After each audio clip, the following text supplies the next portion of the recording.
Hey, John here. Here's lick of the day number 66. This is on descending alternate picking shred lick. And as usual, you can find a link to the tabs in the description below or by clicking right here on the screen. I'm going to play it slowly once and then break it down. We start here on the 22nd fret of the high E string.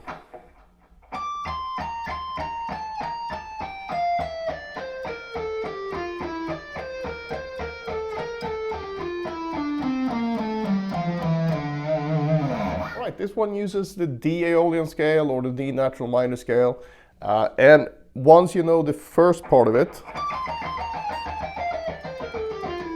then we repeat exactly the same thing one octave lower, starting on the G string instead. But we start here with the first group of 6 notes, which is basically 2 groups of 3. So we have 22, 20, 18, and then we move down to 20, 18, 17. So that's our first group of 6.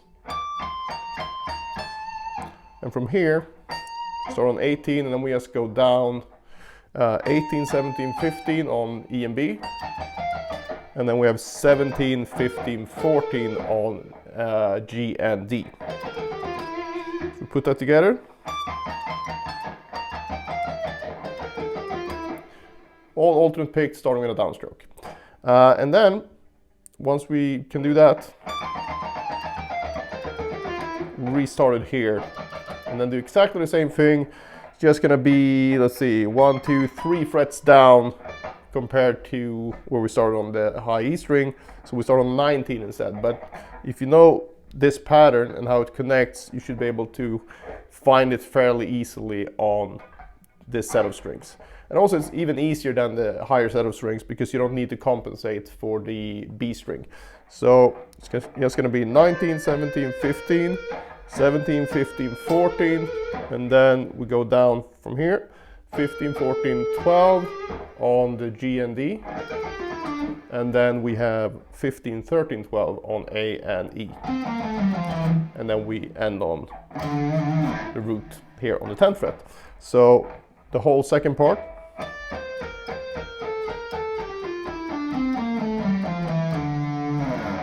All together again from the beginning.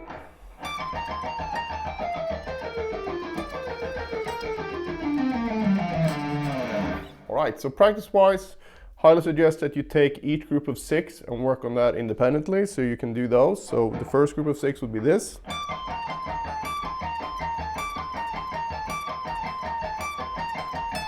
Next group of 6 would be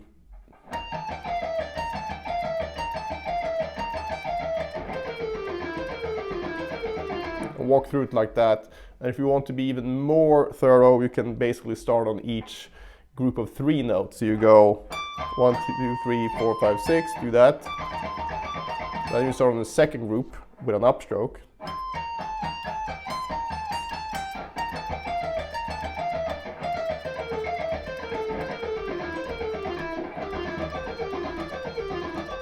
I think especially this one is good.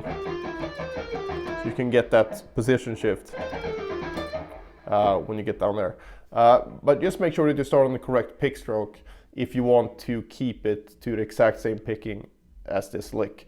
And I talk a lot about starting on both down and up, and I think that's great when you practice exercises. But when you learn certain licks, even though you can see this lick as an exercise, but let's say this was a lick from a song you wanted to learn or something you came up with yourself that you want to be able to play, you know, whatever you like. It's a good idea to practice it the same way every time.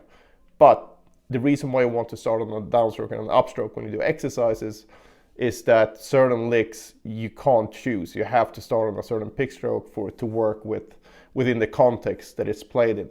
So that's why I want to be able to do that, but I don't see any big reason doing that for specific licks that you're going to play the same way every time. If you want to improve your alternate picking a lot, you can check out my new course that's available on the same place where you find the tabs. So if you go to the tabs and then you check out the actual site that's from, and then you can see the course over there. This one is not free, but I think it's worth it if you want to really improve your picking technique.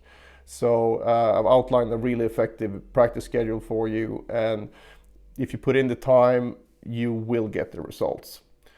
But if you don't want that, you can still get the tabs for free as usual. And if you have any questions, you can just post them below. And yeah, hope you enjoyed this one and see you in the next one.